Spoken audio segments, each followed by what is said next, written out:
Na zadnjem občinskem svetu ste sprejeli proračun, ki pravite, da je najbolj investicijsko naravnan v vseh letih. Kam bo namenjen dobršen del proračuna, sicer pa je sedaj v javni razpravi?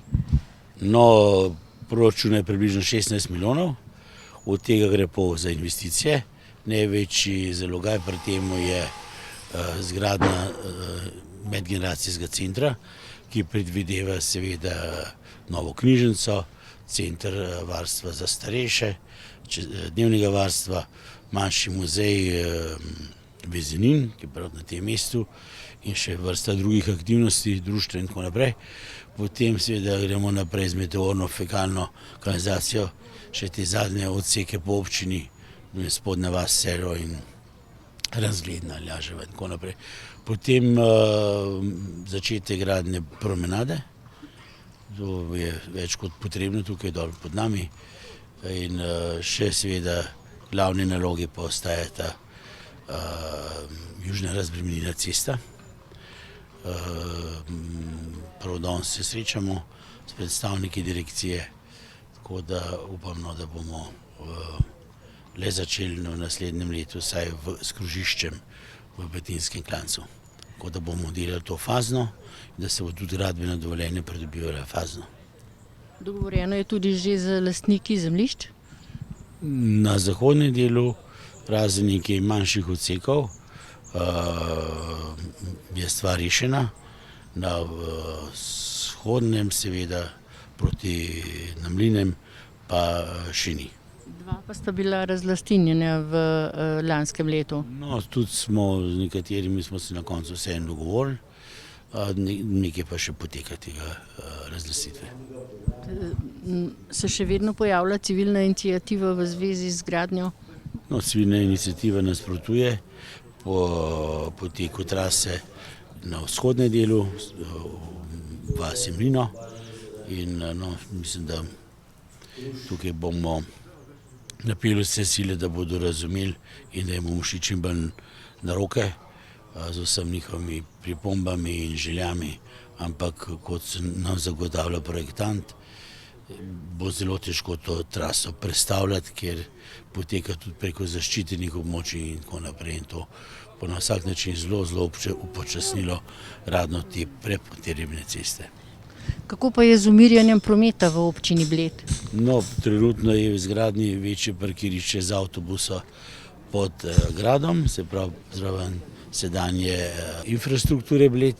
S tem bomo zmanjšali prevoze avtobusov skozi Bled v času, ko so gosti na gradu. Zraven se počasi gradi tudi parkirišče za osebne avtomobile in za dnevno postajališče avtodomov, ki je polet predstavljajo vse večji problem, ker vse več ljudi potuje in kapacitete, ki so v kempingu Kozaka, seveda ne zadoščajo. Skratka, Bled je v poletnem času, pravzaprav ne samo v poletnem času, skoraj v vseh letnih časih zelo obremenjen, kar se tiče samega prometa.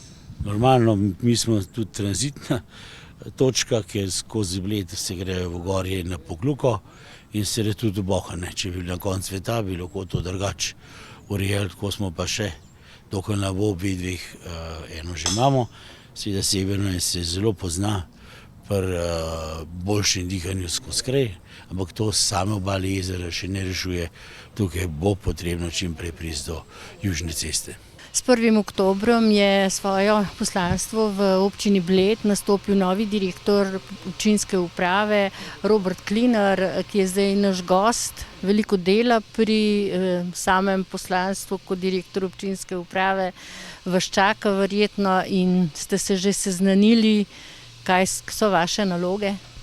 Ja, poglejte, v času primopredaje delovnega mesta sem od bivšega direktorja sem bil z njegove strani seznanjen o projektih in izzivih, ki jih ima občina Bled oziroma lokalna skupnost. In kakšni bodo projekti, s katerimi se boste ukvarjali? Glede na to, da ste omenili na sami novinarski konferenci, da ste domačin, da prihajate iz Bleda, da tako rekoč Bled poznate in probleme občanov Bleda? Ja, poglejte, na Bledu je kar nekaj odprtih zadev. vesel sem, da Bled živi, vesel sem, da so projekti trajnostno naravnani, definitivno pa moramo v teh projektih iskati rešitev za dobro življenje in bivanje predvsem občank in občanov Bleda in v simbiozi z obiskovalci in gosti, ki prihajajo na Bled, da dobimo tisto rahločutnost, da bo čim manj izzivov in problemov. Kaj je tisto, kar bi vi na Bledu uredili oziroma dali poseben poudarek, da se v teh letih, ko ste bil sam občan Bleda, ni spremenilo oziroma ni naredilo? Na Bledu se je veliko naredilo. Tukaj moram pohvaliti preteklega direktorja in občinsko upravo. Definitivno pa je veliko stvari, ki so odprte. Najbolj pomembna je južna razbremenilna uvoznica, potem mirujoči promet in ne nazadnje ostali projekti, ki bi omogočili, da bi občanke in občani Bleda normalno sobivali s to ekonomsko oziroma s to gospodarsko dejavnostjo, ki jo tukaj najbolj čutimo. Sicer pa vi prihajate, vsa leta ste službovali v vojski, sedaj se podajate tako rekoč čisto na novo drugo pot? Ja, poglejte, v življenju se vedno pokažejo poti, včasih je potrebno stopiti na njo in z veliko energije zakorakati po njej. Kot občan občine Bled sem začutil, da je to dobra priložnost za mojo karierno pot, predvsem zaradi tega, da lahko nekaj dobrega naredim za to lokalno skupnost, v kateri tudi živim. Za vaš nov izziv? Vsekakor je to nov izziv in z dobro občinsko upravo in v sodelovanju z ostalimi deležniki verjamem, da bomo kos skupaj tej nalogi.